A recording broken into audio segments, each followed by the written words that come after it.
My dear students, this is Class 10 Maths Chapter 1, Relations and Functions, Example 1.20 பார்க்க போறோம்.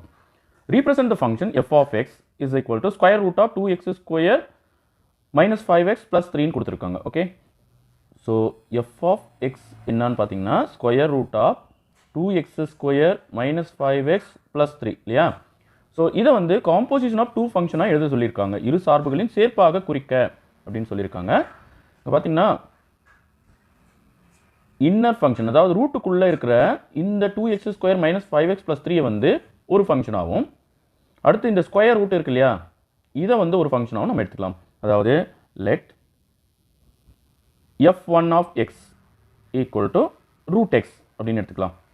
அடுத்து f2 of x is equal to இந்த ரூட்டுக்குள்ளே இருக்கு இல்லையா 2x square minus 5x plus 3ன்னு எடுத்துக்கலாம். Okay, இப்போது f of x என்னன்னு பார்த்தீங்கன்னா square root of 2x square minus 5x plus 3 இல்லையா. ஸோ இதை வந்து நம்ம f1 ஆஃப்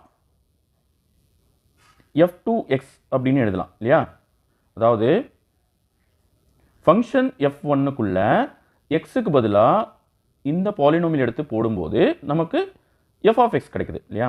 ஸோ இது போல் எழுதலாம். ஸோ இதையே நம்ம f1 டாட் f2 அப்படின்னு எழுதலாம் இல்லையா. ஸோ இதை வந்து நம்ம காம்போசிஷன் ஆஃப் ஃபங்க்ஷனாக நம்ம எழுதிட்டோம். Okay, thank you.